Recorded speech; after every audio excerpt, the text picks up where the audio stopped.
Espiritu ang aming makamtan at patuloy po ninyong subaybayan, pangunahan ang bawat isa sa amin sa mga aral at mga turo at mga leksyon na aming mga pag-aaralan sa umagang ito. Matanim na malalim sa mga puso't isipan namin, magamit namin inspirasyon at maging matagumpay kami sa mga paglilingkod at mga paggawa sa inyo. Salamat po Ama na kami dinirinig sa mga dalangin, pinatawad sa mga kulang at pagkakasala, sapagkat ito'y aming hiling alang-alang pong sa pangalan ng aming Panginoong Jesus. Amen. Amen. Ayan, so good morning po mga kapatid. Amen po. Amen. Po, amen po. At tayo po ay medyo napausog ng konti sa ating oras. Kaya po tayo ay magpapatuloy ng karakaraka at ating pong pakikinggan ang ating tagapagbasa ng ating Bible reading, si Pastor Alex. Pastor Alex?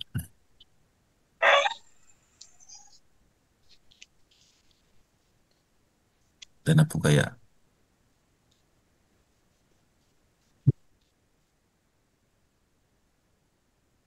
Diyan na po kaya si Pastor Alex?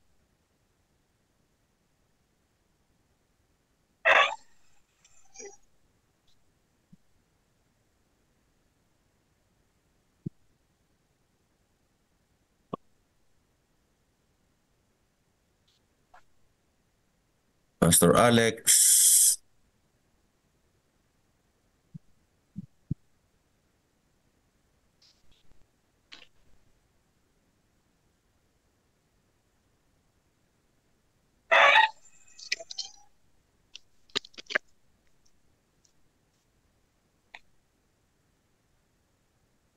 Mga kapatid, sino po ang nakakakilala kay Pastor Alex?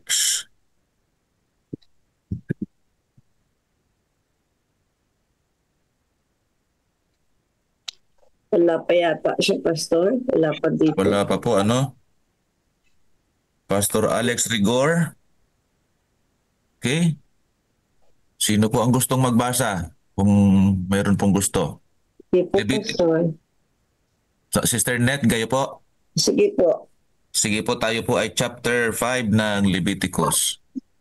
Sige po. Okay. Chapter 5 ng Leviticus, ang batas tungkol sa handog ng pagkakamali. Yes po. Ito po. Verse 1, at kung ang sino man ay magkasala sa pagkarinig niya ng tinig ng pautos, sa paraang siya'y saksi, maging kanyang nakita o nalaman, kung hindi niya ihayag, ay siya nga ang magtataglay ng kasamaan niya. O kung ang sino man ay nakahipo ng alinmang bagay na karumaldumal, maging bangkay ng ganid na karumaldumal, o ng bangkay na hayop na karumaldumal, o ng bangkay ng umuusad na karumaldumal, ay nailihim sa kanya, at siya'y maging karumaldumal, ay magiging makasalanan nga siya. O kung siya'y nakahipo ng karumaldumal na tao, maging anumang karumaldumal niyaon na ikinapaging karumaldumal niya ay nailihim sa kanya, pagka nalaman niya ay magiging makasalanan niya siya.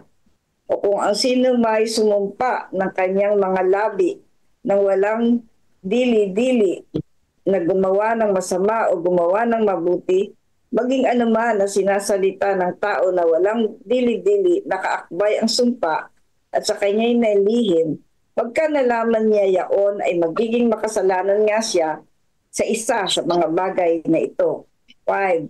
At mangyayari na pagka siya'y magiging makasalanan sa isa sa mga bagay na ito, ay kanyang isasaysay yaong kanyang ipinagkasala. 6. At dadalhin niya sa Panginoon ang handog niya dahil sa pagkakasala. Dahil sa kasalanan na ipinagkasalahan niya ay isang babae na kinuha ng kawan, isang kordero o isang kambing na pinakahandog dahil sa kasalanan, at itutubo sa kanya ng saserdote tungkol sa kanyang kasalanan. At kung ang kanyang kaya ay hindi sapat upang magdala ng isang kordero, ay magdadala nga siya sa Panginoon ng pinakahandog niya sa pagkakasala dahil sa ipinagkasala niya ng dalawang bato-bato o ng dalawang inakay ng kalapate. Ang isa'y pinakahandog dahil sa kasalanan at ang isa'y pinakahandog na susunugin. At sila'y dadalhin niya sa saserdote na ang ihahandog nito na pinakahandog dahil sa kasalanan ay ang una at pupugutin ang ulo sa leeg, ngunit hindi papaghiwalayin bigla. At magbibisik siya ng dugo ng handog dahil sa kasalanan sa ibabaw ng gilid ng dambana at ng labis sa dugo ay pipigain sa paanan ng dambana ang handog nga dahil sa kasalanan. At ihahandog niya ang ikalawa sa pinakahandog na susunugin ayon sa alituntunin at itutubo sa kanya ng saserdote tungkol sa kanyang kasalanan na kanyang ipinagkasalahan at siya'y patatawarin. Verse 11, dadapwat kung ang kanyang kaya ay hindi sapat upang magdala ng dalawang bato-bato o ng dalawang inakay ng kalapate, ay magdadala nga siya ng 10 bahagi ng 1 epa ng mainam na harina na pinakahandog dahil sa kasalanan niya. Hindi niya lalagyan ng langis ni bubuhusan man niya ng kamangyan sapagkat handog dahil sa kasalanan. At dadalhin niya sa saserdote at ang saserdote ay kukuha ng kanyang dakot na pinakaalaalan niyaon na susunugin sa dambana. Nagaya ng mga handog sa Panginoon na pinaraan sa apoy, handog nga dahil sa kasalanan.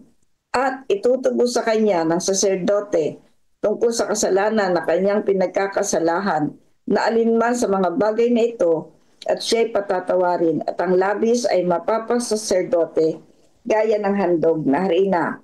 14. At sinalita ng Panginoon kay Moses na sinasabi, kung ang sino man ay makasuway at magkasala ng hindi sinasadya sa mga banal na bagay ng Panginoon, ay magdadala nga siya sa Panginoon ng handog dahil sa pagkakasala na 1 tupang lalaking walang kapintasan na kinuha sa kawan, ayon sa iyong pagkakahalaga sa siklong, pilak ayon sa siklo ng santuaryo na pinakahandog dahil sa pagkakasala.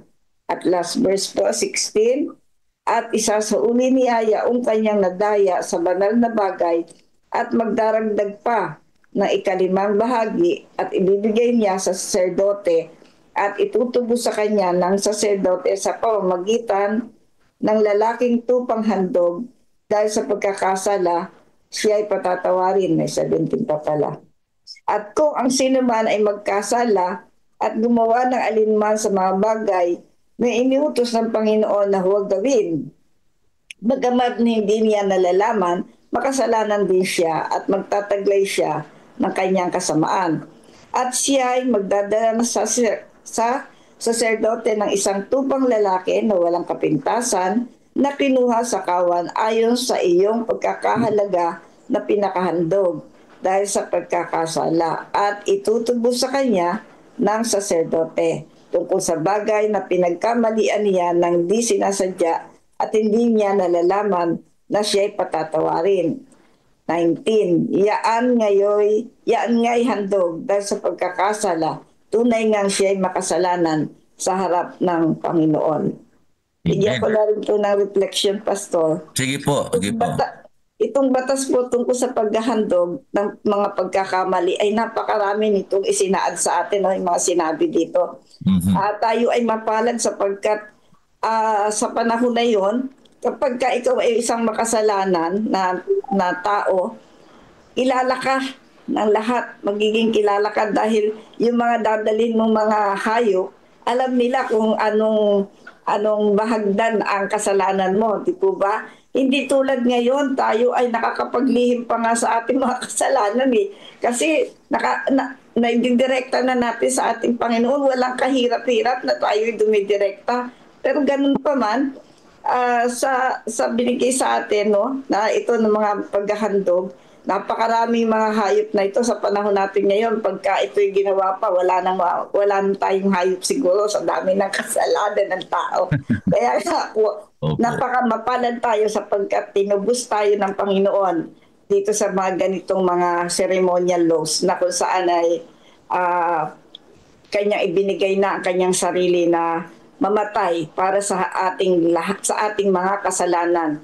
No? Ang dami nating kasalanan, pero inako lahat yun ng Panginoon. Hindi siya karapat-dapat, subalit ibinigay niya ang kanyang buhay upang tayong lahat ay maligtas sa ganitong mga paraan ng paghahandog. Yun lang po, Pastor. Salamat po, Sister Net. Tumataas po si Brother Donnie. Sige po, Brother Donnie. Apo, happy God first morning po. Happy God first morning po. Susugan ko lang po yung kay Sister Net. Napaka-detalyado po ng gagawing pagbabayad, no? Ng mga nagkasala nung panahong yon. Ang iniisip ko lang po yung hirap na dinanas ng ating Panginoong Hesus. Kasi yung bawat detalye pong yun po ay ginawa rin ginawa po ng ating Panginoong Hesus yun eh.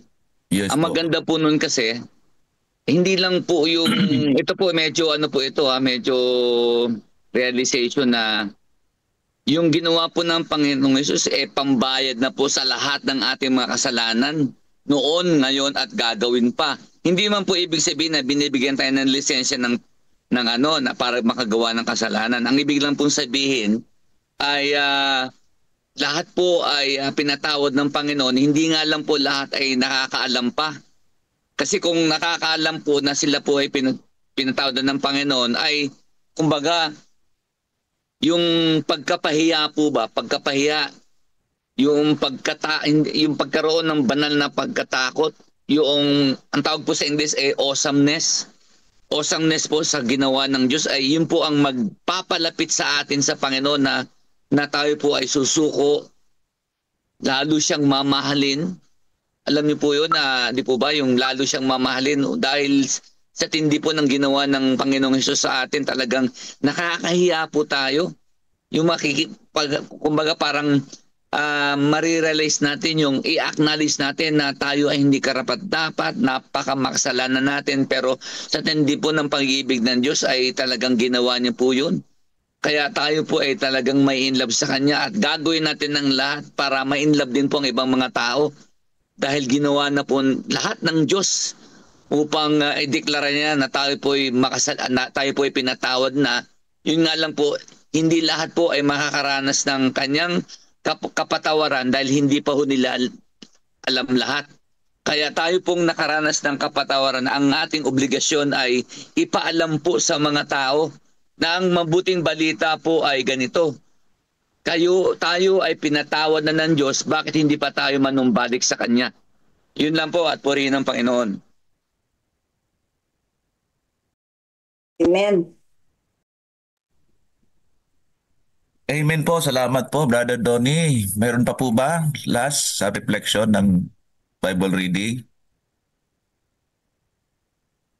Isa na lang po.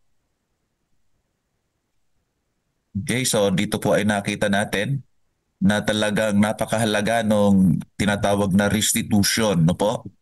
At ito po sa mga panahong ito ay hindi natin halos nagampanan o sa mga panahon na kailangan nating ibalik o matubos ang ating mga pagkakasala ay wala po tayong magagawa.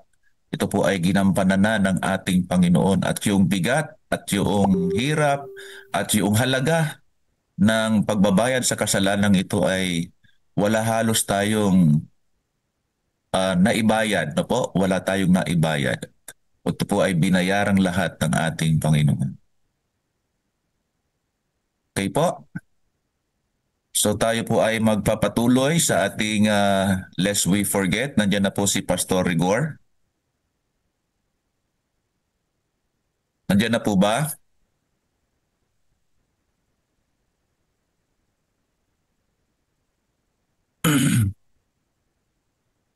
Okay, kung wala pa po si Pastor Rigor, meron po bang gusto mag-volunteer ulit?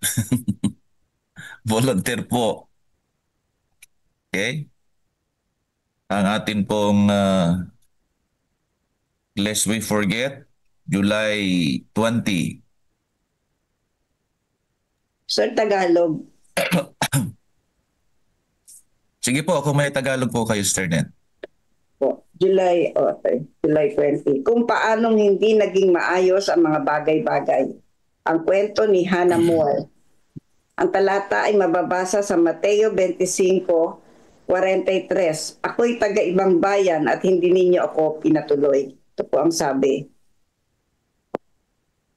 Ayon sa nakita natin kahapon, naging maayos ang mga pangyayari sa buhay ng Adventista ni J.G. Matheson. Sa kabilang banda, naroon ang karanasan ni Hannah More. Katulad ni Matson ba ito, Pastor? Matson, nagkaroon ng napakabuting edukasyon ni More para sa mga kapanahonang iyon. At katulad ni Matson, mayroon siyang malaking potensyal na makagawa ng kontribusyon sa Adventismo. Isang masipag na mag-aaral ng Biblia. Nakabisado niya ang buong Bagong Tipan. Mayroon siyang malawak na karanasan sa pagtatrabaho bilang guro, administrador ng paaralan, misyonero ng American Board of Commissioners of Foreign Missions sa mga tribo ng Cherokee at Choctaw sa Oklahoma na napalaya sa kanilang mga lupain, at misyonero sa West Africa sa ilalim ng pagtaguyod ng American Missionary Association. Noong 1862, nakilala niya si S.N. Haskell na binigyan niya ng maraming magagandang aklat na Adventista, kasama ang History of the Sabbath ni J.N. Andrews. Sa pagbalik sa Africa, ipinilit niya ang kanyang sarili papasok sa Adventismo sa pamamagitan ng pagbabasa. Yon ang magandang bahagi ng kwento niya. Palibasa'y itinakwil ng dati niyang pamayanan dahil sa kanyang pagiging Adventista. Naglakbay siya patungo sa Battle Creek, Michigan noong tagsibol ng 1867 na umaasang makakatagpo ng kaaliwan at trabaho kasama ang mga kapananampalataya. Dito nagsimula ang masamang bahagi ng kwento.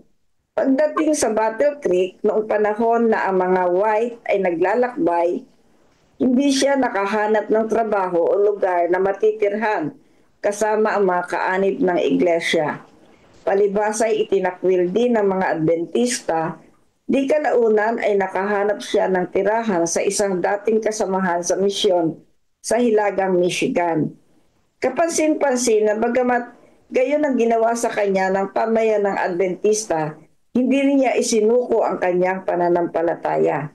Noong maunawaan ng mga white ang gayong trahedya, nagsimula sila makipagsulatan sa kanya na nangangakong tutulungan siyang lumipat sa Battle Creek pagdating ng tagsibol. Ngunit hindi ito mangyayari. Nagkasakit si Hannah More noong Pebrero at namatay noong March 2, 1868. Sa pananaw ni Ellen White, namatay siyang isang martir sa pagkamakasarili at pag-iimbot ng mga nag-aangking mga sumusunod sa utos. Makalipas ang mga taon, habang nagsisikap ang mga Adventista na makapagsimula sa pagmimisyon sa ibang bansa, sumulat si Ellen White, kailangan natin si Hannah More upang tulungan tayo sa panahong ito na abutin ang ibang bansa. Ang malawak niyang kaalaman sa larangang misyonero ay makapagbibigay sa atin ng paraan, makapasok sa mga taong may ibang lengguwahe na hindi natin mapasok ngayon. Ibinigay ng Diyos ang regalong ito, ngunit hindi natin pinahalagahan ang kaloob. Nagpatuloy siya na dinaramdam ang pagkawala ng maibibigay ni Hannah sa Adventist mission. Patawarin mo kami, aming Ama, tulungan mo kami magkaroon ng pusong katulad ng sayo. Napakaganda nitong kwento ni Hannah More pala, no, Pastor? Opo. Na kung saan itinakwil din pala siya, nakasubok din pala siya ng mga ganitong karanasan na kung saan nangyayari din sa panahon natin na minsan hindi nauunawaan ng iba nating mga kapatiran. Ano po, Pastor? Tapos na itatakwil. Subalit nagpatuloy si Hannah More hanggang siya ay nagpalipat-lipat ng kanyang lugar na kung saan tuloy-tuloy pa rin ang kanyang pagmimisyon kahit na hindi siya tinanggap ng ibang mga kapanampalataya. Subalit kapansin-pansin na gayon man ang ginawa sa kanya ng mga kapatirang Adventista, hindi niya isinuko yung kanyang pananampalataya At ang sabi nga dito ni Mrs. White, ito yung kailangan natin, yung masigasig, tsaka yung karanasan ni Hannah More na kung saan hindi siya nagpa-apekto doon Sumuko. hindi siya sumuko at nagpa-apekto doon sa problema na dumating sa kanya sa pagsuko. Kaya tayo ay binigyan ng mga ganitong karanasan, ang una natin mga patriarka, upang makita natin na kung gaano talaga ang kahalagahan ng pagmimisyon, dahil marami pa talaga mga tao na kinakailangan papaabutan ng pabalita, at ito ang kailangan natin, na habang tayo ay naghihintay sa ating Panginoon, gumagawa tayo sa pagmimisyon upang may mga tao pa na mabalitaan at madala natin sa paanan ng ating Panginoon. Amen, amen. Okay, salamat po at tayo po ay tutuloy na para sa ating prayer dito sa ating reading and devotional. I-request po natin si Brother Donnie para sa prayer, Brother Donnie. Sige po, tayo po ay manalangin. Panginoong Diyos, sa umagang ito, bagamat napakasama ng panahon, kami pa rin, Panginoon, ay nagpupuri sa inyo dahil aming nararanasan ang patuloy na pag-iingat na inyo pong ibinigay sa amin, lalo po sa buong magdamag. Amen. Kami po ay binigyan nyo ng masarap na kapahingahan. Kami po ay inyong binantayan ng inyong mga piling anghel at muli pong ginising upang magpuri at pagpalain nyo upang magsilbing pagpapala sa iba. Panginoon, sa umagang ito, nagkakaroon po kami ng morning devotional. Kami po ay kausapin, bigyan ng instruction at tulungan po ang bawat isa na maging malaya pong masabi sa inyo anuman ang aming mga pasanin, anuman ang aming mga saloobin, dahil kayo po ay aming ama, kayo po ay aming best friend, na willing pong pakinggan ang aming mga hinaing pasasalamat at saloobin. Yes. Pagpalain po ang bawat mayroong bahagi sa devotional na ito. At patuloy po kaming magpuri sa inyo sa pangalan ni Jesus. Amen. Amen. Okay, maraming salamat po. Tayo po ay tutuloy na sa ating ikalawa. Ang atin pong pakikinig po ng ating mga testimonies. Babalik po muna tayo sa ating studio.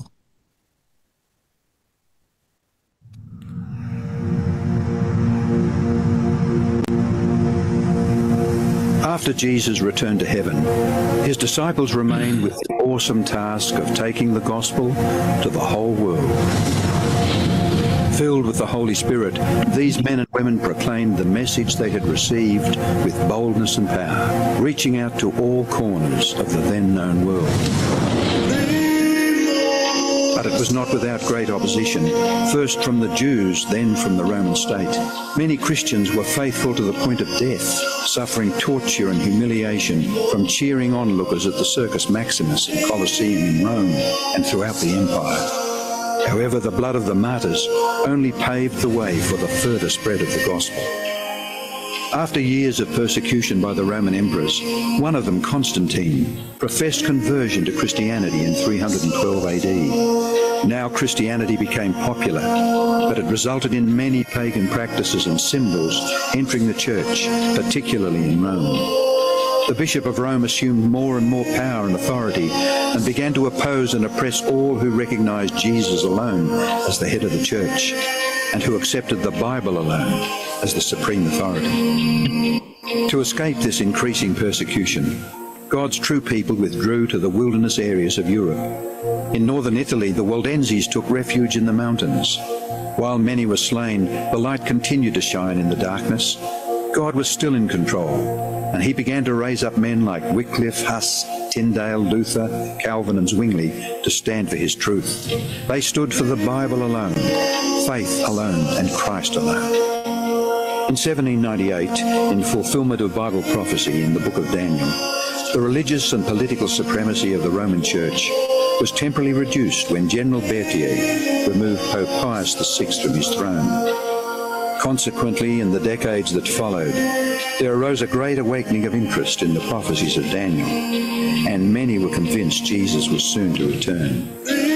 In the United States, the Baptist preacher William Miller was joined by hundreds of other preachers in their expectation of the return of Jesus in 1844. However, when Christ did not return in 1844, further Bible study led a small group to discover that Christ's ministry in the heavenly sanctuary was an explanation for their great disappointment.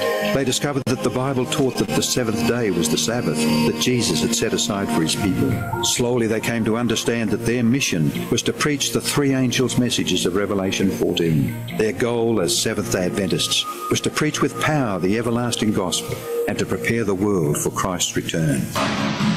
More than 160 years have now passed. Years that have brought 2 world wars, numerous military campaigns, financial depression, the rise of atheism and secularism, as well as a booming world population with natural disasters increasing in frequency and intensity. Today, the Church's mission and message is more relevant and urgent than ever in its history. Jesus is coming soon, and the world must be warned. Prepare to meet your God. Amen. Prepare to meet your God. Prepare to meet Jesus. Happy God First morning po muli sa ating lahat mga kaibigan, mga kapatid. At welcome po sa susunod po nating part, ang ating pong mga testimonies. Pakikinggan po muna natin una si Ma'am Lisel Ika. Ito po ay isang teacher po natin, naggaling po sa Baler Adventist Elementary School. Ma'am Lisel, good morning po. Naka-mute po kayo, ma'am. Yan. Good morning po sa ating lahat. Good morning, Pastor. Good morning, ma'am. God First morning po.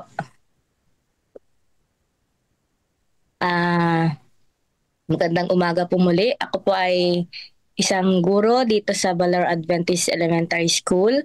At nagpapasalamat po sa pagkakataong ito na ma-share o may bahagi ang aking pong testimony. So, tunay po na napakaganda ng ating pong programa na ginagawa tuwing umaga at tuwing gabi po. Itong God First Morning at nakaka-inspire at nakakamangha po ang pakikinig ng mga mensahe at testimony na naririnig dito. At sabi nga po noong mga naririnig natin po dito, pag nagbibigay po sila ng testimony, ay nakakataas po ng pananampalataya. At maraming salamat po sa pagkakataong ito. Ang inyo pong lingkod ay isang guro po dito. At alam naman po natin na kapag worker ka po ay ang pagbibigay po ng ika po ay automatic po na tinatanggal sa atin. Ano po? At faithful po tayo nagbibigay doon. At ito pong ng CLPM na COP,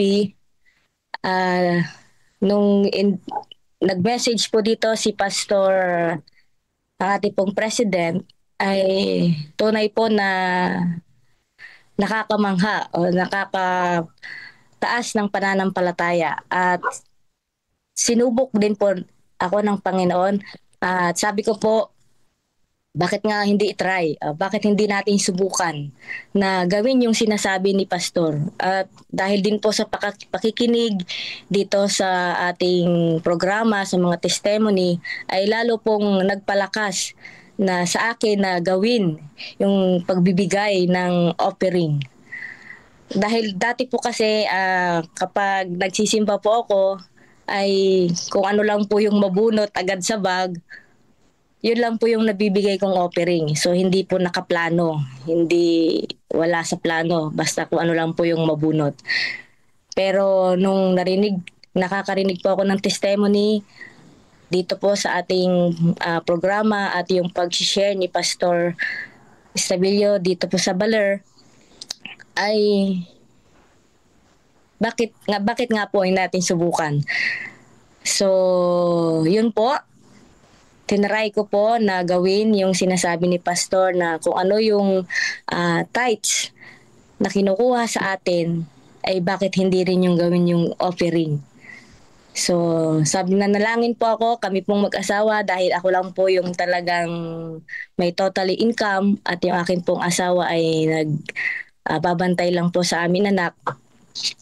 Sabi ko, Panginoon, ikaw po ang bahala. Alam po namin na since na nag-aaral po ako ng college noon na working student sa AUP ay hindi mo po ako pinabayaan. Ngayon pa ba na ikaw ang nagbigay sa amin ng lahat?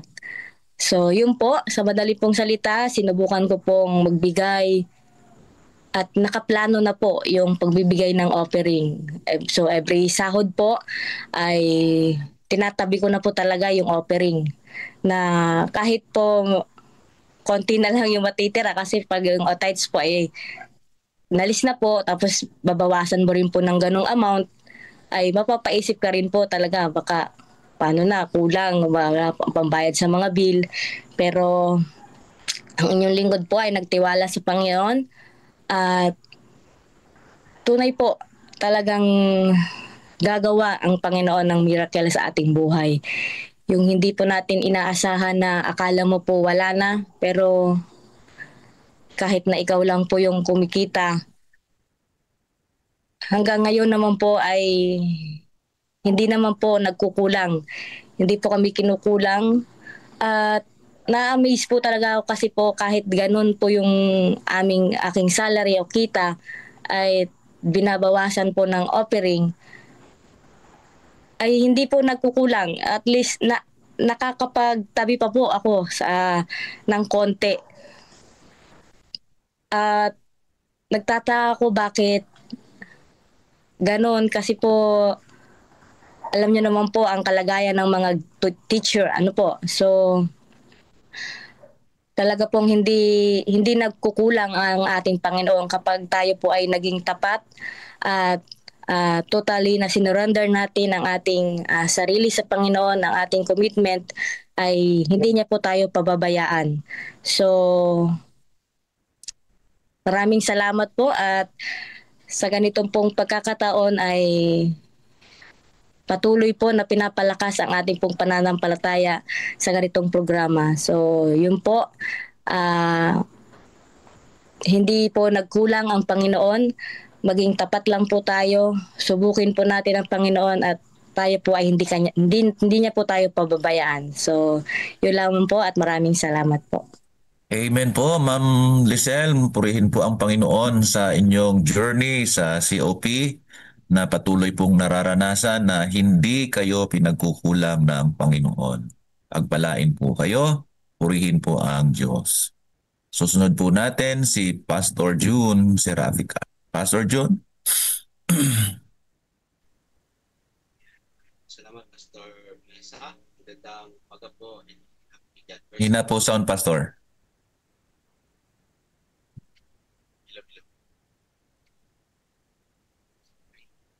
Volume na po, Pastor.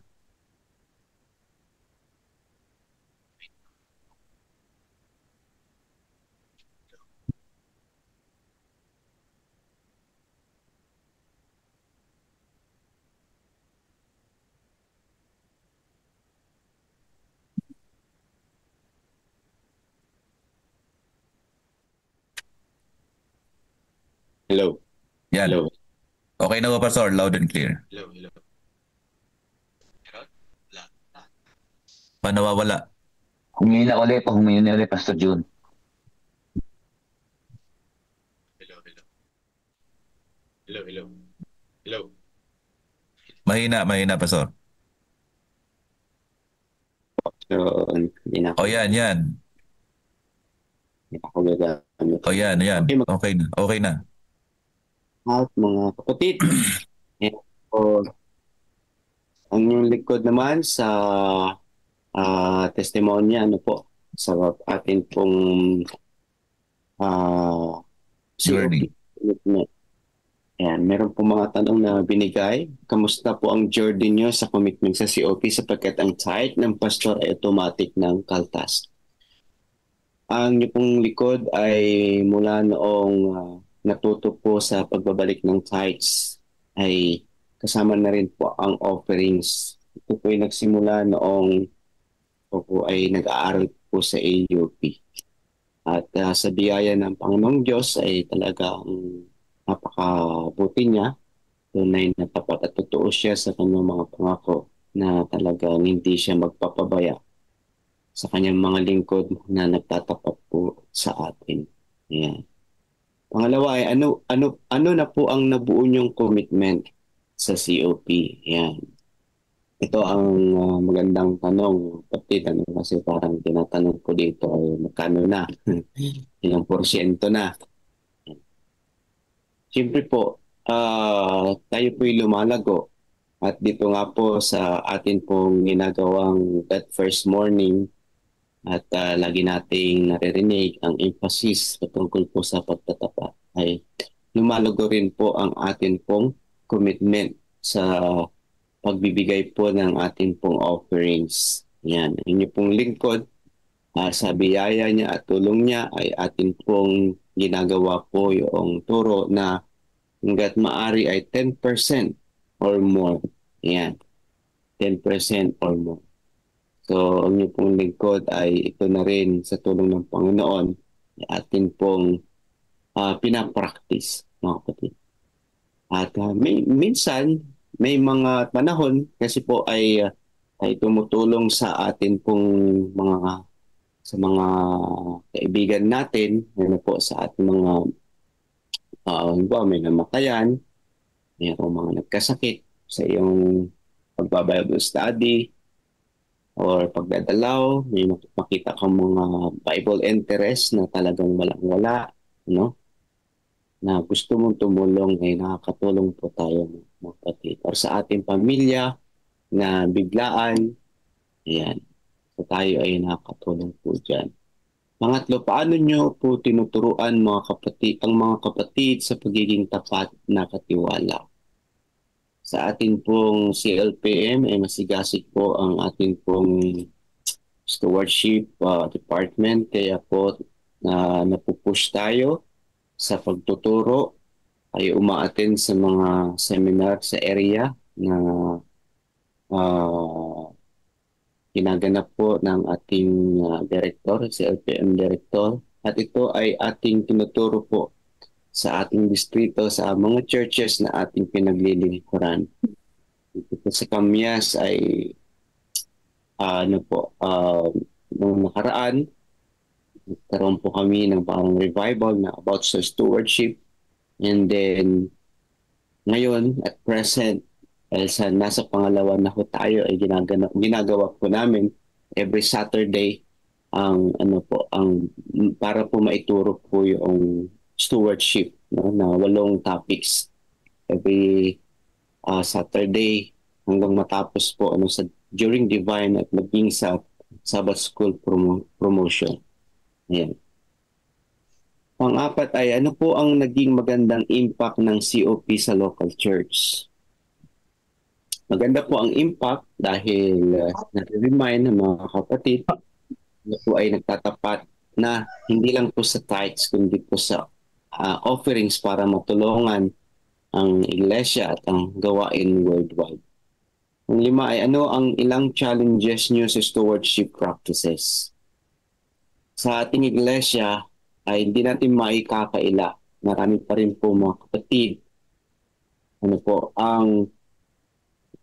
Talagang ang pinapahalagahan lang ay ang tithes. When it comes to offerings, ang iba wala. Ang iba meron.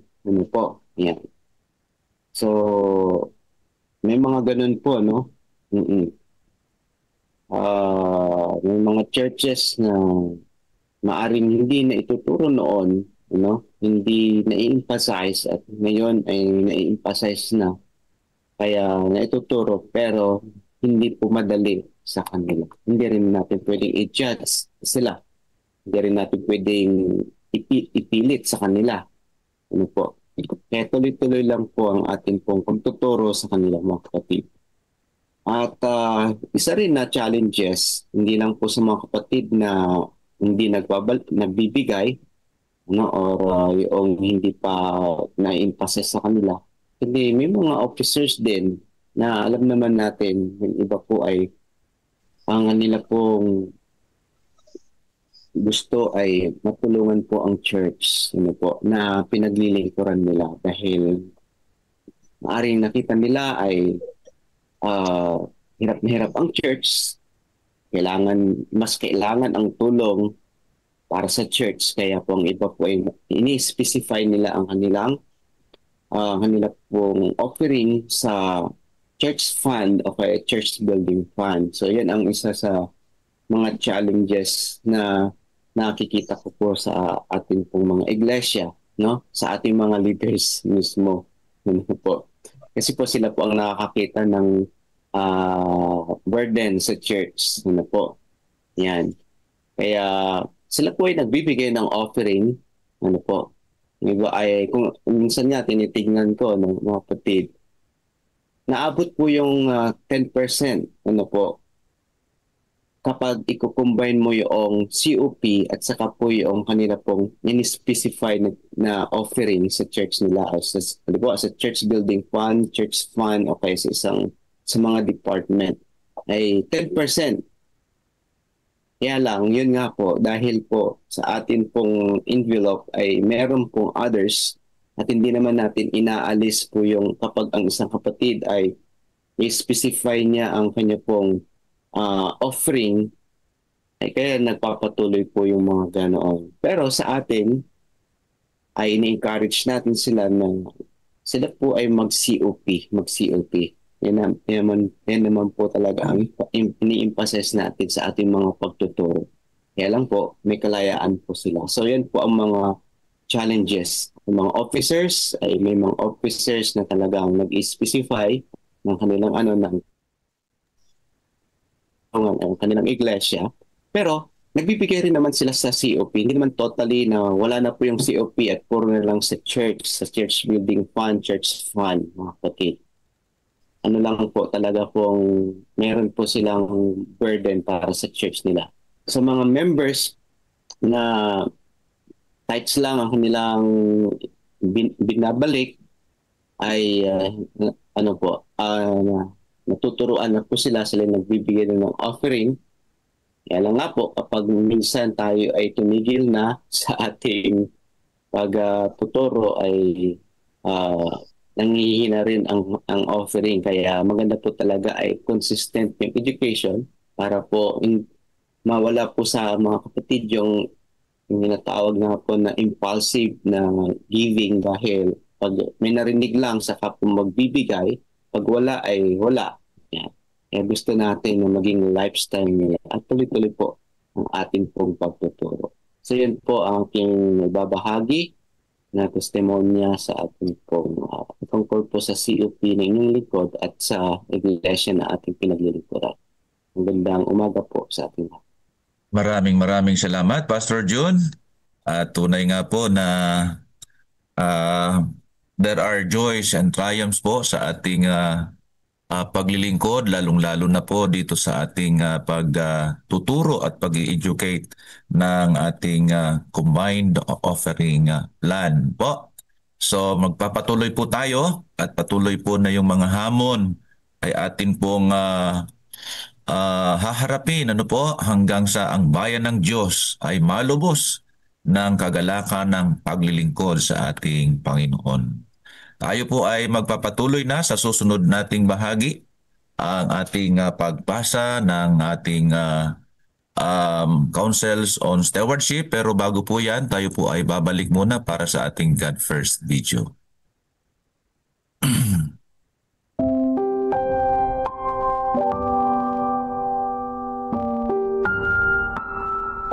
Sino ang may-ari? March 2. Kung ako'y gutom, sa iyo ay hindi ko sasabihin, sapagkat ang sanlibutan at ang lahat ng narito ay akin. Mga Awit Kapitulo 50 versikulo 12. Isang araw, tumawag ang isang negosyante ng abogado at isang accountant at hiniling sa kanila na gumawa ng ilang pagbabago sa dokumento ng kanyang kumpanya. Nais niyang ipakita sa pamamagitan ng dokumentong nauunawaan niya kung ano ang kahulugan ng pagtatapat sa Diyos. Nagpasya siyang ang Diyos ang maging kasosyo sa kanyang negosyo, at hiniling niya sa mga profesional na baguhin ang mga dokumento ng kumpanya upang lumitaw ang pangalan ng Diyos bilang kanyang kasosyo sa kumpanya. Hindi nagtagal, napagtanto ng abogado at ng accountant na nahaharap sila sa isang malaking suliranin, dahil ayon sa mga batas ng bansa, ang isang kasosyo ay kailangang makapagpakita ng isang numero ng dokumento at isang permanenteng tirahan sa bansa. Ngayon, paano nila bibigyan ang Diyos ng isang dokumento o patunayan ang kanyang tirahan? Pagkaraan, bumalik sila sa may-ari ng kumpanya at pinatunayang ayon sa legal at opisyal na kaparaanan ay imposible ito. Malungkot na umuwi ang lalaki nang makita niyang bigo ang kanyang panukala, subalit nang maharap sa katuruan ng mga awit kapitulo 50, naunawaan niya sa wakas na ang kanyang panukalang isama ang Diyos bilang katuwang sa kanyang kumpanya ay ganap na hindi naaayon sa realidad. Napagtanto niyang gusto niyang bigyan ang Diyos ng karapatang maging katuwang niya sa kumpanya. Ngunit ang totoo ay binibigyan siya ng Diyos ng karapatang ilagay ang kanyang pangalan sa mga dokumento ng isang kumpanyang pag-aari ng Diyos.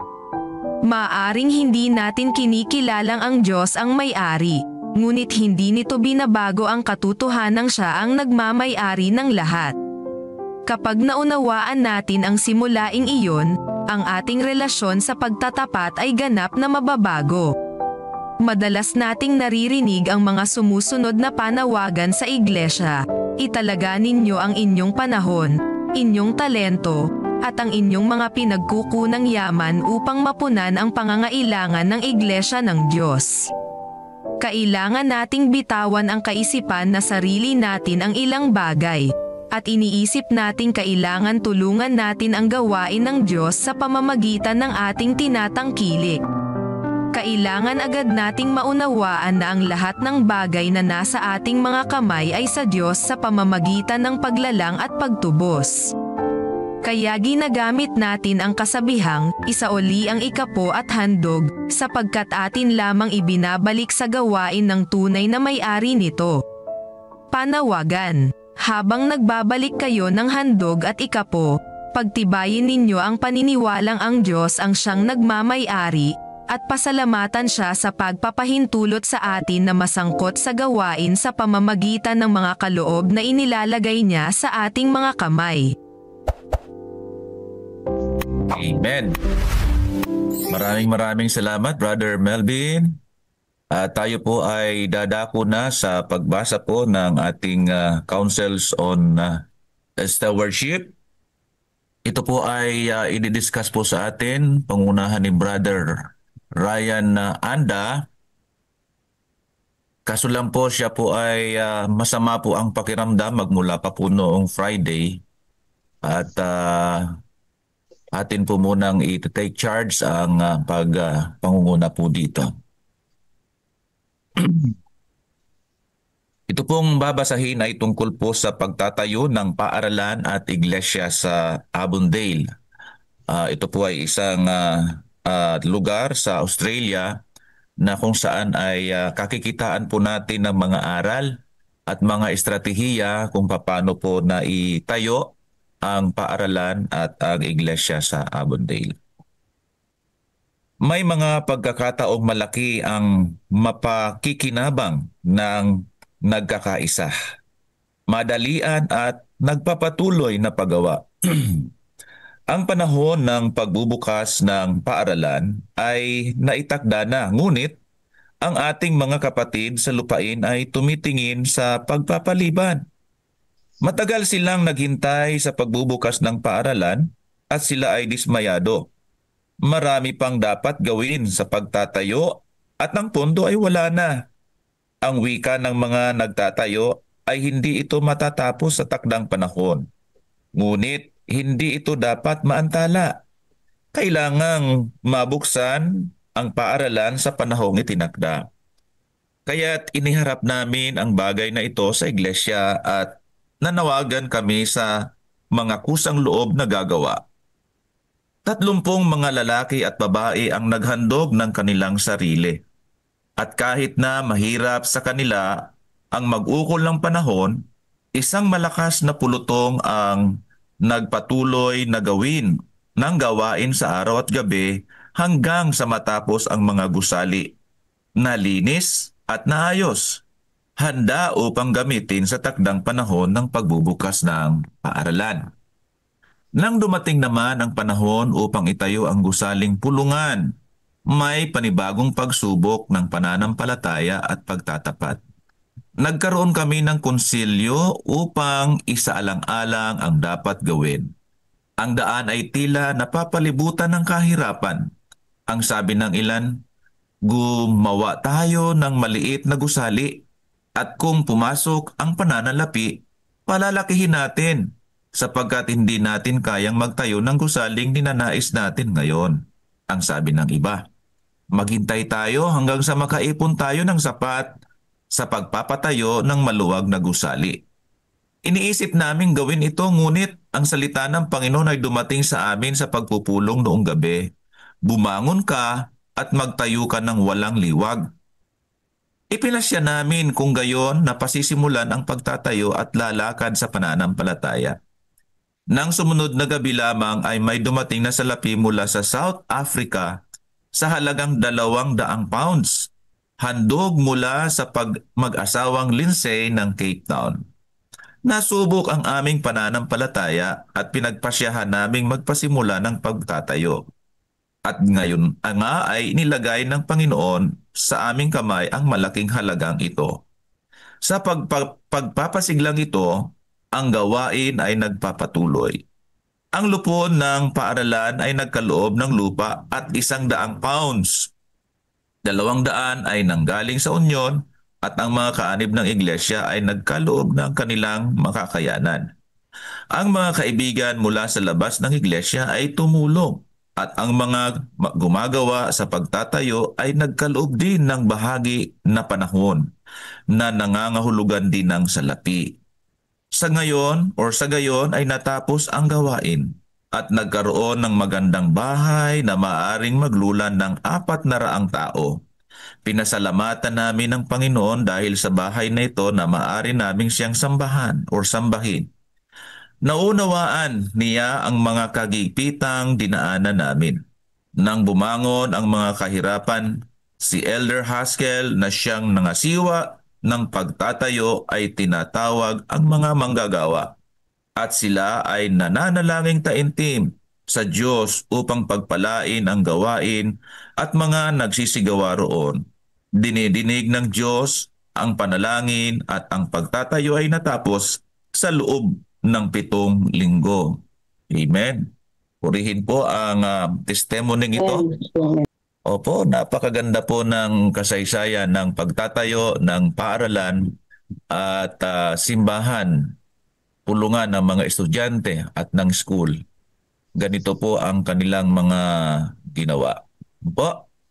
So mayroon po bang nais mag-reflect po sa mga napakinggan po natin dito po sa Councils on Stewardship? Batay po sa ating napakinggan, ano po ang inyo reflection? Paano po kaya natin maitatayo din ang ating paaralan at ang ating iglesia o simbahan sa paaralan? Ito po'y tumutungkol na sa institusyon ng paaralan. Yes, Pastor Nelvin. Happy God First Morning po sa inyo pong Happy lahat. God First Morning. Salamat sa Panginoon at medyo tumigil na rin ang ulan. Mamaya pa uli. Mamaya Tatapos pa uli. natin. Yung pong pagtatayo ng simbahan at the same time school din, binanggit dito. Sa Avondale College yan sa Australia. Sa Avondale College. Hindi biro talaga magtayo ng simbahan at ng school. Eskwelahan. Oo. Pero yung ministry na yan, yung school at saka church, yan ay tinatawag na balance ministry. Yan, no? Merong sa spiritual at meron sa educational. Intellectual. Yung reflection ko dito,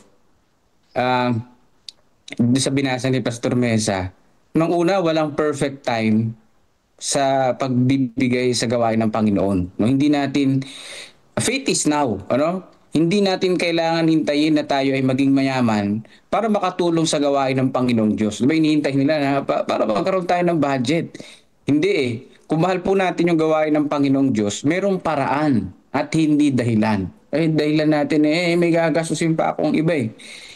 Pero hindi natin kailangan ng perfect time nga na kailangan kong lumaki muna yung kita ko para makapagbigay akong ganitong amount. Ngayon pala yung time, no? Kung ano yung maibibigay natin, kahit yan ay maliit o maliit man o malaking tulong, yan ay tulong pa rin, ano? Yan ay kasama sa pananampalataya pa rin natin. Yung iba nga, di ba, sabi dito, nagbenta sila ng baka, nagbenta sila ng kanilang kung ano man na mabenta nila para mabigay nila sa gawain ng Panginoon. Yung iba maliit na handog yung binigay nila.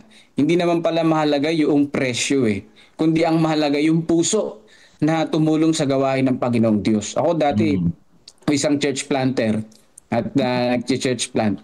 May mga naririnig ako na pag habang nagtatayo, sige, tayo lang natin ito. Total, bayad naman na tayo sa pagtatayo ng simbahan. Sabi ko, tawag dito, gusto lang dito pera Pero yung puso niya sa gawain, sa pagtatayo, wala dun Di ba? Gusto panlamangan yung Panginoong Diyos. Hindi ganoon dapat mga kapatid. Kahit may mali tayo may tutulong, ang mahalaga dun yung puso, hindi naman dun yung presyo yung tinitignan. Ang pinakamahalaga sa church, sama-sama sa gawain. Walang iwanan. Hindi lang po pastor o leader ang dapat kumilos. Lahat po ay dapat may ambag sa gawain ng Panginoong Diyos. Amen. Bata, matanda, mayaman o mahirap. Kung gusto natin ng pagbabago sa church o sa school, dapat magtulungan. Hindi magturuan. Ayan, yun ang real talk natin. Pastor Melvin, nakita ko dito sa binasa natin ay yung tinatawag na volunteerism.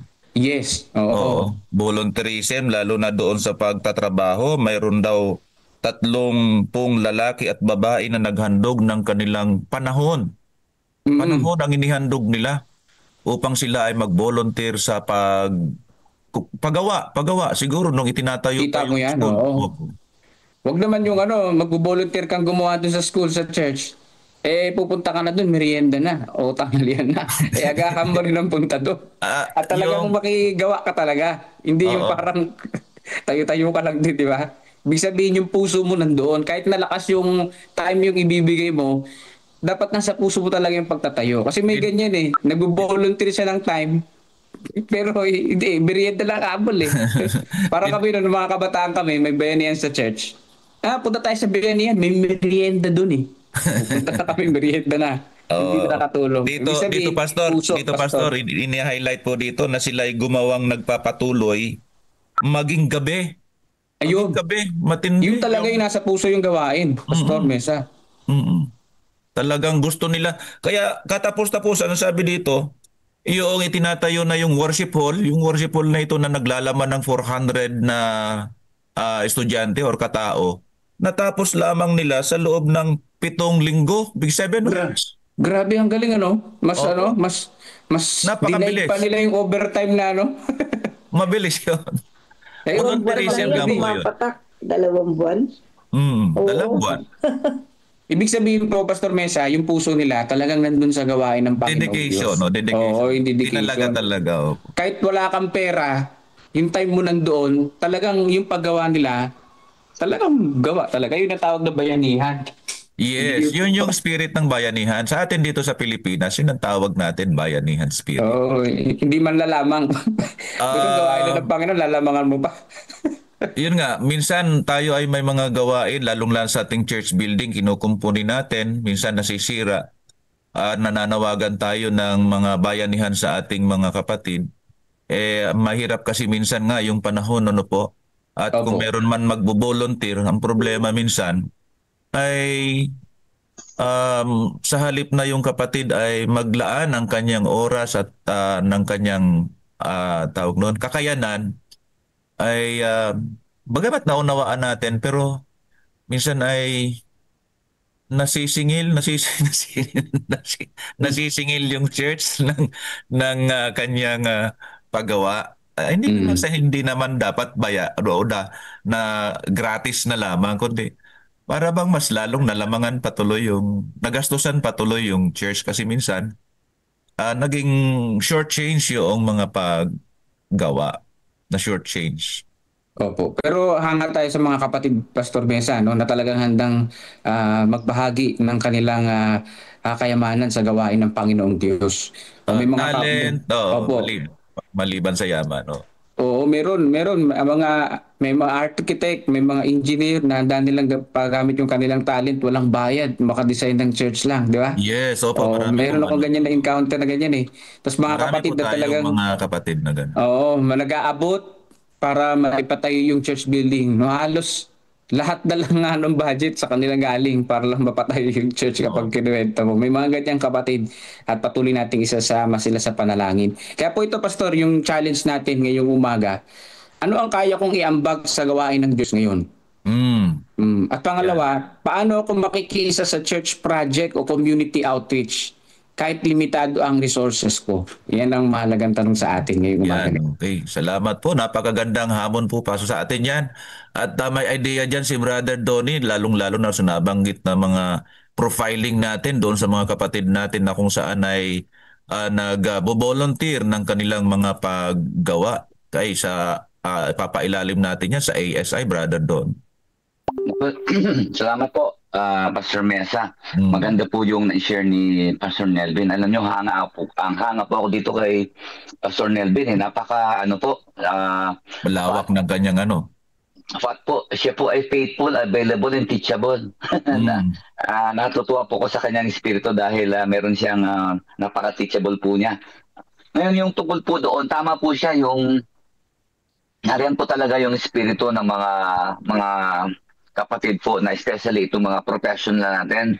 Kasi ang ukulikil sa mga pag-iisip po ay yung tinatawag na expertise sharing. Di po ba? Ito po ang tinutukoy ko po dito ay yung pong ating mga arkitekto at saka mga engineer. Nababanggit nga po kasi yung church building. So ibig sabihin, kapag pagpapatayo po ng church building ay ang mayroon pong authority at saka expertise po dyan, mga architect. Kaya nakatutuwa po yung ating mga kapatid na mga architect kapag nirequest ang kanilang assistance ay willing po silang tumulong. At with my assumption, naniniwala po ako na pro bono karamihan ang kanilang pagtulong, hindi nagpapabayad yun. Yun yung kanilang bahagi, bahagi. Pangalawa, yung pong mga kapatiran na mayroong pong ang tawag po dito, yung bukal sa loob na pagbibigay. Di po ba? Dahil yung COP po dito sa atin ay talagang ngayon po natin nabibigyan ng emphasis sa tulong sa pamumuno ng ating presidente, na kung saan kung ang bawat iglesia ay healthy ang halang pag-participation sa COP, hindi na kailangan mag-solicit. Di po ba? Yan ang pinakamitiin eh. Hindi na kailangan mag-solicit upang ika nga po ay tumulong sa pagbibigay ng pondo. Pero sa kalagayan ngayon, dahil yun nga po ay na kahit tayo ay papunta pa lang doon, ang ating strategy kapag nagpapatayo po ng church building, yung mga structure, ay tayo po ay talagang nagsosolicit sa mga kapatid natin merong kakayanan.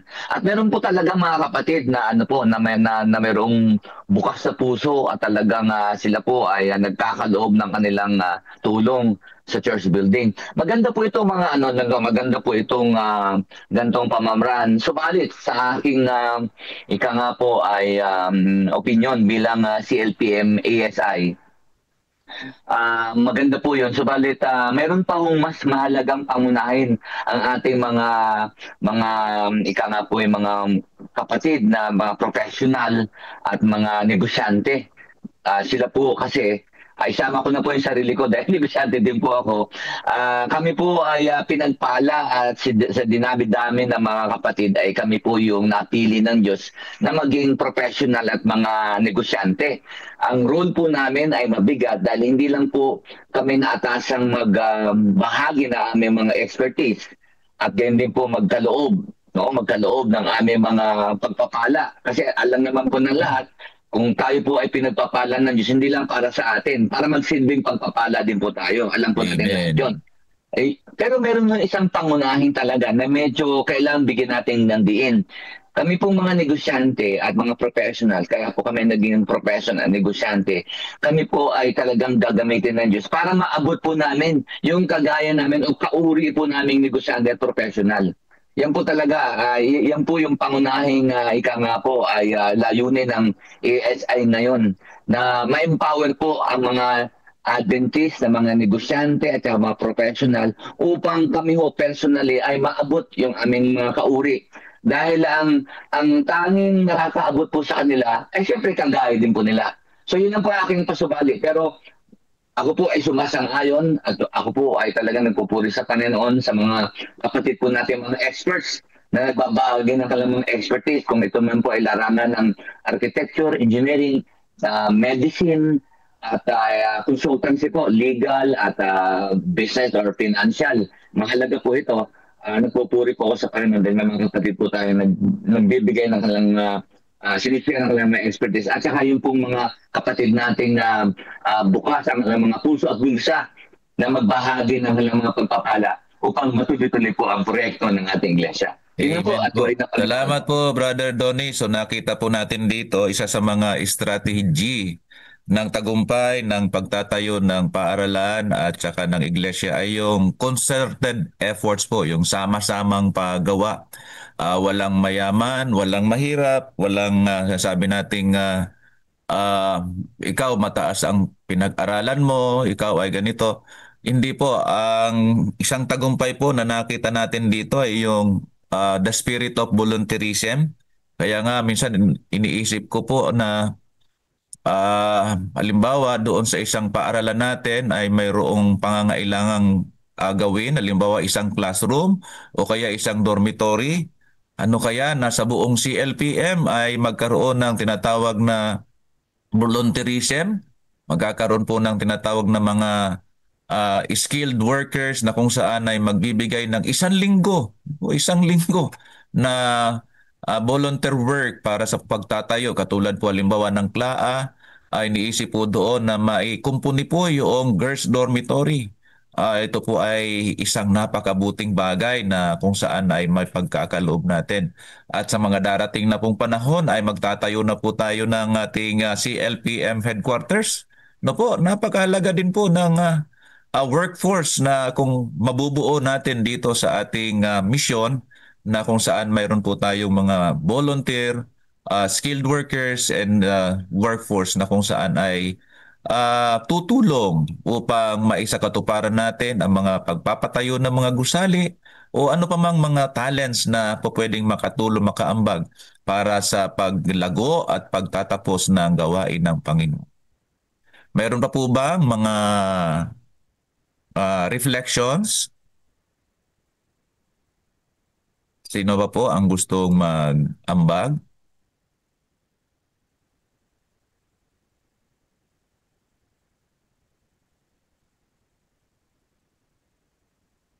Sige po.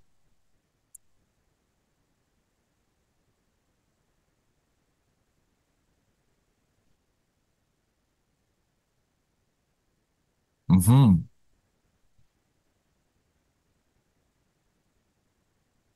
Dito po ay pinakikita rin sa atin yung pagsasangguni talaga sa Panginoon. Opo. Patulad ng ginawa dito, kasama nga po actually si Mrs. White sa gawain dito sa Avondale, ay napakarami pong mga suggestions, no po, na bago magtayo ay kinakailangan mo ng makaipon, ano po, i-consider muna yung mga pros and cons, lalo na yung mga saan kukuha ng pananalapi, palakihin muna natin ang ipon natin bago magtayo, at maghintay ng sapat na panahon para magkapagpatayo ng gusali o kung ano lang ang pera na nandiriyan, ganun lang muna kalaki ang ating igagawin. So maraming mga bagay na kinukonsider. Pero ang kanilang mga mga tawag nito, mga dilema na ito ay dinala nila sa Panginoon at nagpatuloy na sila'y kinausap ng Panginoon. Kaya nga ang sabi ng Panginoon sa kanila, gumawa kayo ng pulungan na kung saan ay may liwag. Ang ibig sabihin po noon ay maluwang. Ibig sabihin ay kakasya ang numbers of students doon sa kanilang gagawing pulungan. Ibig sabihin, yung intervention ng Panginoon sa mga pinaplano nating pagpapatayo ng iglesia, pagpapatayo ng paaralan ay talagang napaka kinakailangan. Po? Because the Lord always intervenes sa mga affairs ng tao para mas lalong maging matagumpay, maging masaya, maging systematic, at maging maganda yung tinatawag nating kalalabasan ng mga naisasagawa natin. Meron po ditong message, isa pong reflection galing po kay Brother Alejandro Bilbar. Naalala ko po dito sa Ebos Church, mga kababaihan po, mga labor namin naghahakot ng blocks at buhangin. Tapos may nagbigay po ng 1,000 blocks o hollow blocks, 10 semento, may nagbigay para sa bintana at pinto. Tapos may nagbigay po ng free merienda at lunch. Kaya sa gawain po, pag sama-sama, kahit mabigat, magiging magaan. Amen po. Opo, tunay nga po, nakita ko po yung Ebos Church. Talagang makita po ninyo ang kanyang mga pintuan, ang kanyang mga bintana.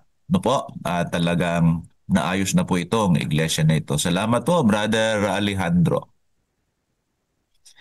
Yan, pagkasama-sama, kahit mabigat, kahit mahirap, ay gumagaan ang ating mga gawain. Meron pa po ba? Yan. Meron na pong reflections? Salamat po sa mga kamanggagawa at mga kapatid na nandirito po sa platform. Ngayon po ay mayroon po tayo mga 72 participants dito po sa ating Zoom.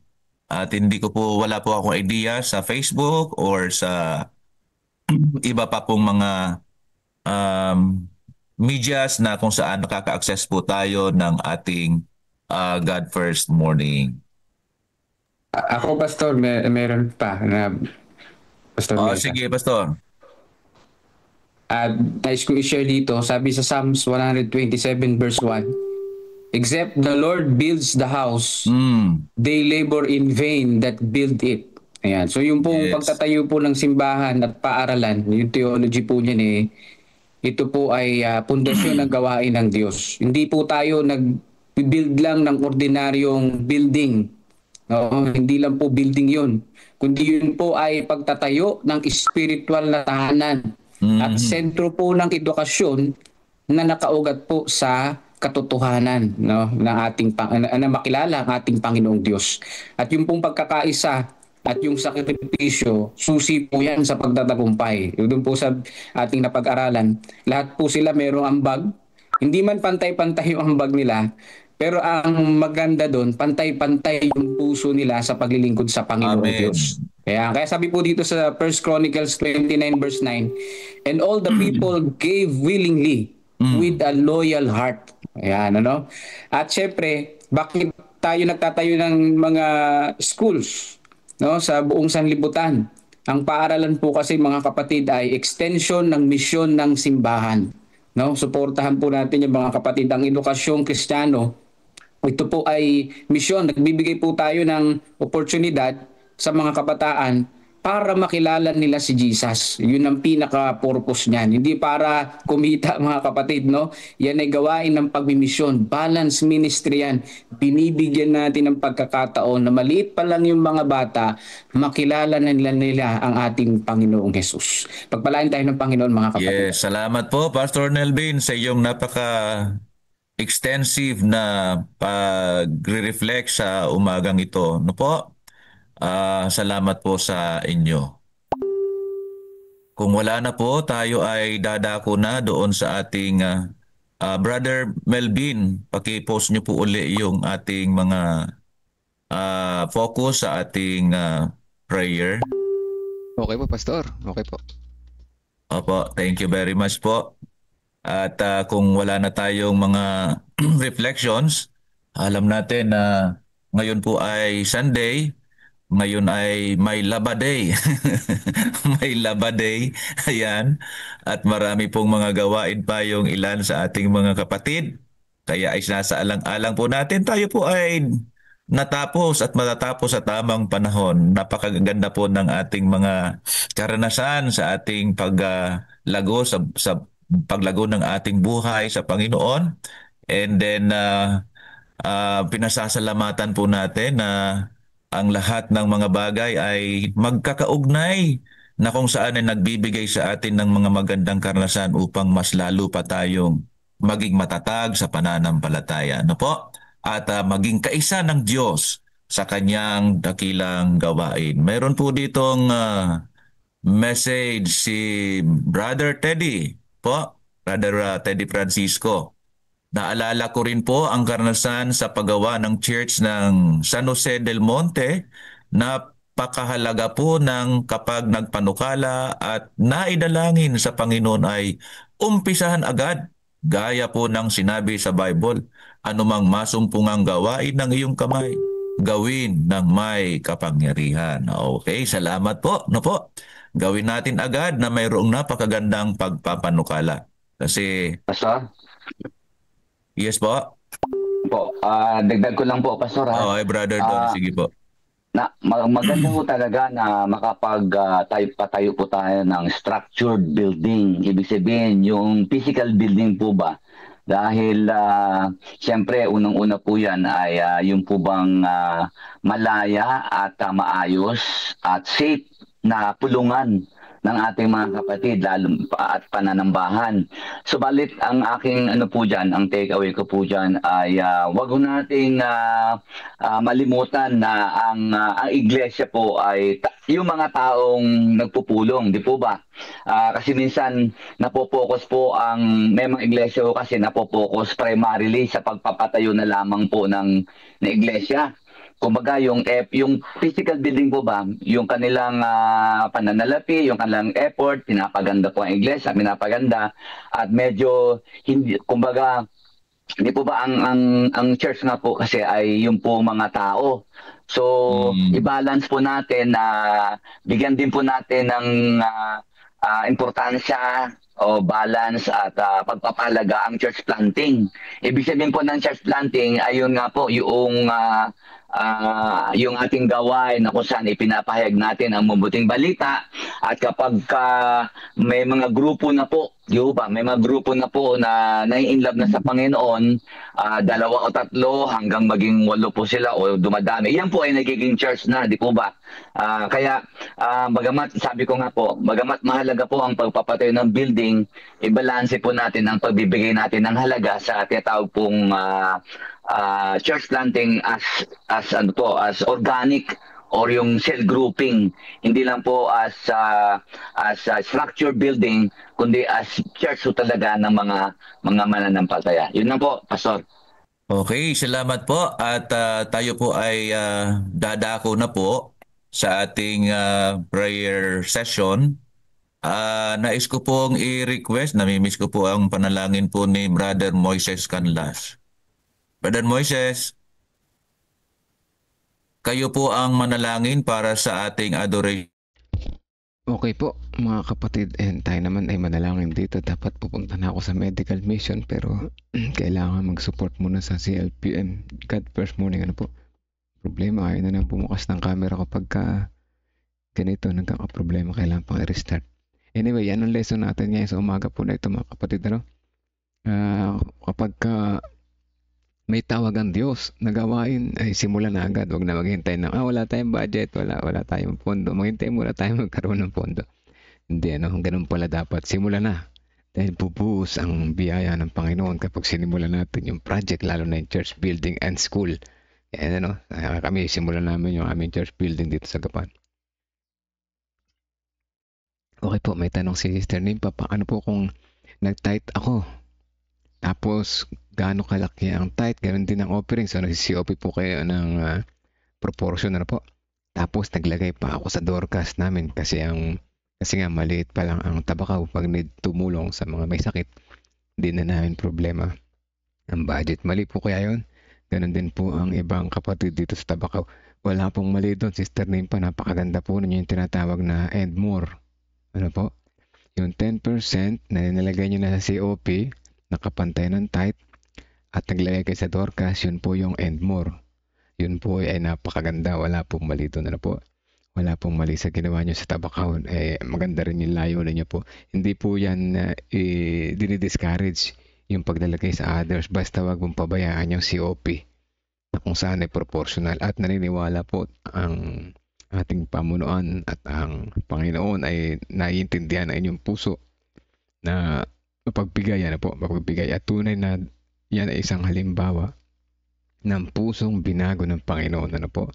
Pusong hindi madamot, bagkus pusong mapagbigay, pusong nakakaunawa sa pangangailangan ng kapatiran ng iglesia at na iba pa, at pusong mapagmahal sa kapwa, gayon din sa Diyos. Kaya purihin ang Panginoon. Ano po? Kayo po ay isa sa mga natuto sa mga God First Morning Lesson, Devotional and Prayer. Ano po? Kaya kayo po ay tunay na makaka-inspire sa kapatiran. Ano, patuloy natin educate yung ating mga kapatid sapagkat marami pa rin ang nakarinig ngunit hindi nakaunawa. Ano po? Parang sinabing, yes, I do believe in God, but believing is different from following. Ano po? Maraming naniwala pero hindi nag-follow.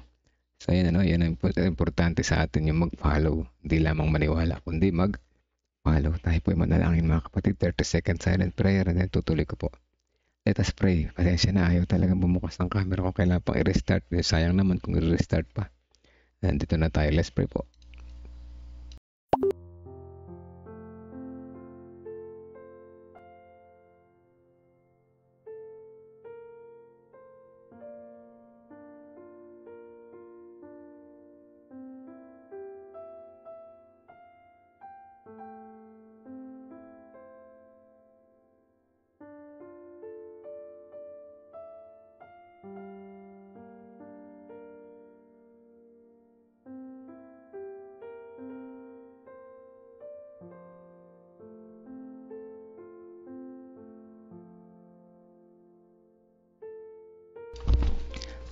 Tayo po'y manalangin.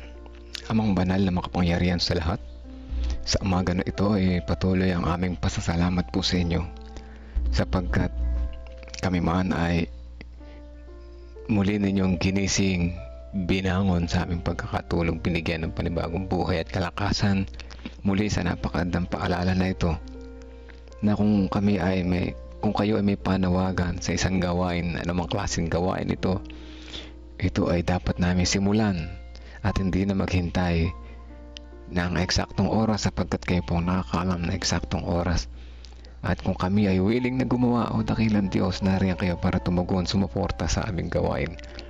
Maraming salamat po, Ama, sa gabay at patnubay. Maraming salamat sa pagkakataon na kami po ay makakonek po sa inyo. Mamuhay kasama po kayo sa pamamagitan ng inyong mga aral, gabay at patnubay. Ramdam po namin ang inyong pagmamahal. Sa umaga na ito, nais namin ipanalangin ang bawat isa. Unang-una yung mga gawain dito sa aming distrito, Peñaranda. Meron kaming medical mission, isang malaking gawain sa araw na ito at sa pagpapatuloy yung gabi-gabi mula mamayang gabi hanggang sa buong isang linggo na ito. Kasama rin ang San Leonardo sa malaking gawain po na ito. Ang aming panalangin ay ang kalusugan ng bawat isa na mangunguna, makikisangkot. Kaya din ang puso ng mga aming mga interes, ng mga aming invites, ang aming pong kampanin ay bahagi ang inyong mga salita.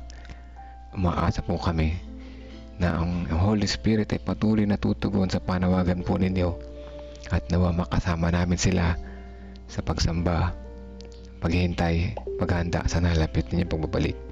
Dalangin din namin ang iba pang mga prayer request. Una-una doon sa God First Morning mga prayer list, kaya din ang aming mga kahilingan, personal, kagalingan, pinansyal, relasyon, kalusugan at lahat ng aming mga pinagdadaanan sa mga sandali na ito. Kasama namin ang San Leonardo Church, si Ate Rebe at sa kanyang pangunguna doon at ng kapatiran, kaya din ang ang Haen Kampugo na tumutulong sa kanila sa crusade na ito, sa malakihang pangaral, ay patuloy niyo po silang samahan araw-araw. Ngayon din ang sambahayan ni Sister Sweetie, Sister Hannah at na iba pa niya mga mahal sa buhay, ay anuman ang kanilang mga pangailangan ay patuloy niyo po ipagkaloob sa kanila. Dalangin din namin ang kalusugan ng buong sambahayan din na Sister Wilma, Sister Marlene Garcia, Sister Nympha Rivera, si Ate Mitch at ang buong sambahayan din ni Ate Christy, Kuya Edgar, si Ate Evelyn Sabat, si Ate Sally Sanchez, kinti ng buong pamilya at sambahayan, ni Sister Vicky Jimenez, Elizabeth Erese, Kuya Melchor, Kuya Narsing, Kuya Monching Calas, kinti ng buong sambahayan, ni Sister Gloria Balbido, Sister Belinda Salvania, Brother Esmin Suba, at ang amin din pong sambahayan o Dakilan Diyos, ang aming bakuran, ang aking mga personal na kahilingan o Dakilan Diyos. Kayo pong nakakaalam ng laman ng aming mga puso at isipan sa mga sandali na ito. Amin po ito tinataas sa inyo. Maaari po ba o Diyos na inyo ipagkaloob sa amin ang pinaka-the best para sa amin, sapagkat kayo ang all-knowing God, our provider, our creator, our Savior. Maraming salamat po sa pagdinig sa aming panalangin.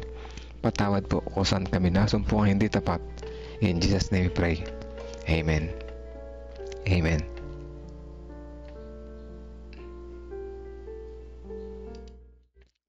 Amen mga kapatid.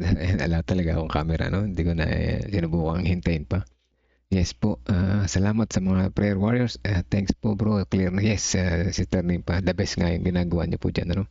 Bukod sa nakakatulong na kayo locally, meron pang mga direct departments na inyong nasusuportahan at mas naaalam niyo po yung mga kailangan nila. Ang habilin nga sa ating presidente ay tama naman, ano? Basta't wag niyo lamang kakalimutan yung globally, which is yung COP, no? Kung identical yung nilalagay nyo dyan or proportionate, proportionate, yan po the best na.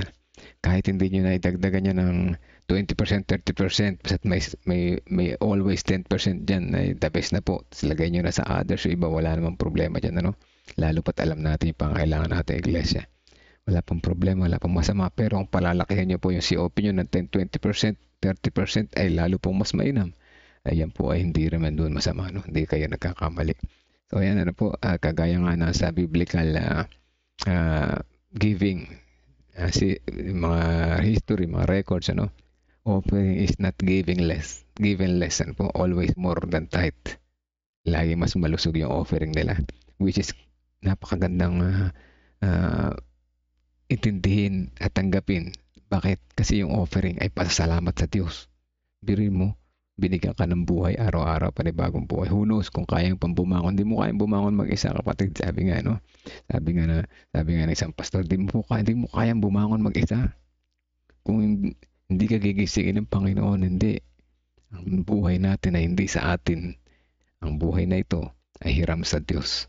Ayan, ano? Meron ding awit na dyan, hiram sa Diyos. O, diba? Totoo yun, ano, mga kapatid. Kaya yung ating offering bilang pasalamat sa Panginoon ay huwag nating gawing pabigat sa ating buhay, kundi gawin nating kagalakan, sapagkat ang ating ino-offeringan ng pasalamat ay ang Diyos na buhay, na kung siyang nagbigay sa atin ng lahat ng ating bagay. Maraming salamat po sa lahat. Hanggang dito na lang. Kailangan ko nang umalis, pumunta sa medical mission, at importante yung aking part doon. Wala silang gagamitin sa technical sound system, magdi-devotional sila. God first morning po sa ating lahat.